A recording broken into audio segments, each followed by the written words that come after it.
إنها مشاعر شعبك الوفي، إنها البهجة بعودتكم يا خادم الحرمين الشريفين. هذا حليب أعربت عنه ظاهره، سرت نسائم واديه بمقتضب، يكاد يسمع مكنون بهجته، ولو أطاق حديثا جاء بالعجب. هو الولاء وهذا الشعب يدفعه نبض الفؤاد بحب سائغ عذب. حفلنا الكريم الفقرة التالية تجسد مشاعر الصغار بعودة والدهم حبيب الشعب.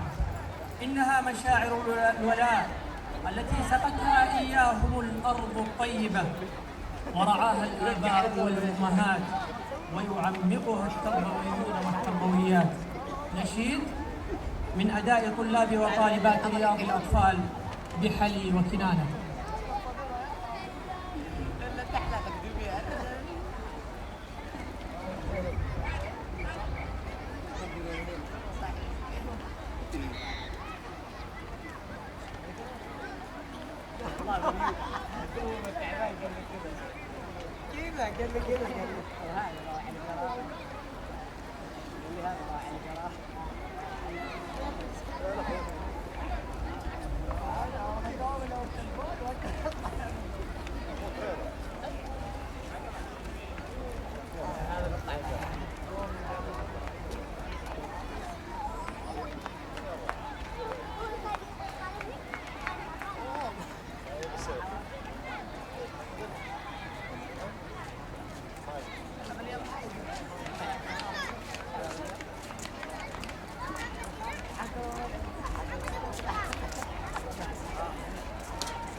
حفلنا الكريم مع كلمة اللجنة المنظمة فيها رئيس اللجنة رئيس بلدية حلي المهندس علي بن محمد القرني.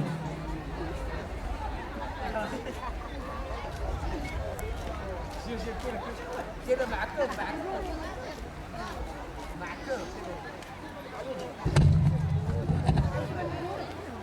السلام عليكم. الحمد لله الواحد الأحد الفرد الصمد الذي لم يلد ولم يولد، وأصلي وأسلم على المبعوث رحمة للعالمين سيد ولد آدم أجمعين، سعادة محافظ القنبلة الأستاذ فضل بن بين القبمي، أصحاب السعادة، أيها الحفل الكريم، أحييكم بتحية الإسلام الخالدة. السلام عليكم ورحمة الله وبركاته، وأهلا ومرحبا بكم في ليلة من ليالي الوفاء، ونحن نجتمع اليوم في هذا المساء المبارك لنعبر عن مشاعرنا الغامرة بالفرح والسرور بعودة والدنا وقائدنا خادم الحرمين الشريفين الملك عبد الله بن عبد العزيز حفظه الله إلى شعبه ووطنه، وقد لبس ثوب العافية بعد أن أكرمه الله بنعمة الشفاء أسوة بإخواننا في سائر أرجاء الوطن الذي لا تزال أصداء الفرح ومظاهر الابتهاج تعمه بهذه المناسبة الغالية.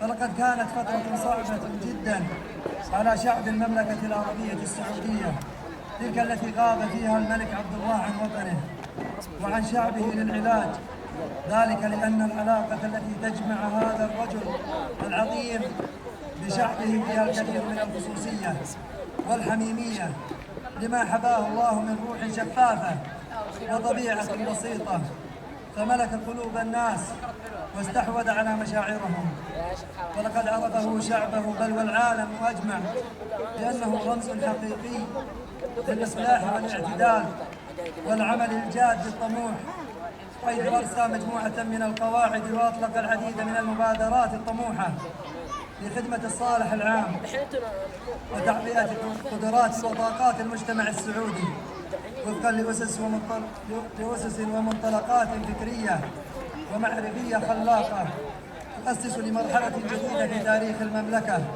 من التطوير السياسي والاقتصادي والاجتماعي والثقافي حتى تتبوأ المملكة المكان التي تستحقها بين الأمم المتطورة. وقد كان دائما سباقا إلى تلمس هموم وطنه وأمته العربية وعالمه الإسلامي. إن المشاعر الصادقة والفياضة التي لمستها بين أهالي حلب وكنانة وهم يعدون لهذا الحفل صغارا وكبارا تعكس بوضوح الصورة الحقيقية للشعب السعودي وتظهر جليا أنه أسرة واحدة تجمعهم أواصر المحبة ويقودهم الوفاء، يتعامل فيها الملك مع الشعب كأبنائه ويعاملونه كأب لهم. إن الكلمات التي تحدث بها خادم الحرمين الشريفين حفظه الله قبل سفره في رحلة علاجه، والتي خاطب فيها أبنائه وإخوانه من القلب إلى القلب، مثالا على ما يجمعنا في هذا البلد من مشاعر الأسرة الواحدة، فاستقر حديث الملك في وجدان وضمير كل مواطن، ولأن الوفاء هو عنوان هذه الأرض الطاهرة وهو السمة الجلية لدى إنسان هذا البلد الكريم، فلقد عاش المواطنون خلال فترة غياب الملك وهم يلهجون ويبتهلون بالدعاء للمولى عز وجل بأن يعيد خادم الحرمين الشريفين إلى وطنه وأهله سالما معافى، وأن يديم عليه الصحة والعافية. وقد كان الفرح والسرور لدى استقبال خادم الحرمين الشريفين هو الرد النظري لمحبة هذا الشعب لمليكه وقيادته وحكومته الرشيدة. وكان الالتفاف الكبير حول قيادتنا تجاه محاولات بعض دعاة الفتنة والفوضى الكارهين لهذا البلد والساعين لزعزعة أمنه واستقراره هو الرد العملي لهذه المحبة وهذا التلاحم بين الشعب وقيادته، وهو تأكيد للعالم أجمع على زيف ادعاءات المرجفين وبطلان تخرصات الحاقدين. وما حديث سمو سيد النائب الثاني الأمير نايف بن عبد العزيز في الأيام الماضية عما قام به الشعب السعودي الكريم كبارا وصغارا رجالا ونساء من تجاهل لدعاة الفتنة، وعلى وقفتهم الكريمة والوفية إلا تأكيدا على حقيقة هذا التلاحم وعلى طبيعة العلاقة القائمة على الثقة والمحبة بين القيادة والشعب. وإذا كان سمو النائب الثاني قد هنأ الملك وولي عهده الأمين بوفاء شعبهم لهم، فإننا نهنئ أنفسنا بوجود هذه القيادة الحكيمة. وإذا كان يفخر بشعب المملكة العربية السعودية الذي يرفع الرأس، فإن كل ابن من أبناء هذا البلد الكريم يرفع رأسه لأنه سعودي ويفتخر بقيادته، ويشكر الله أن دستور هذه البلاد الطاهرة هو كتاب الله عز وجل وسنة رسوله صلى الله عليه وسلم.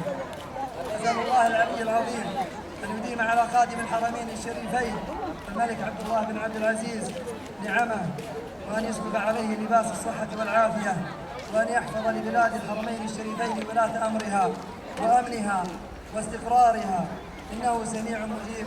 والسلام عليكم ورحمة الله وبركاته.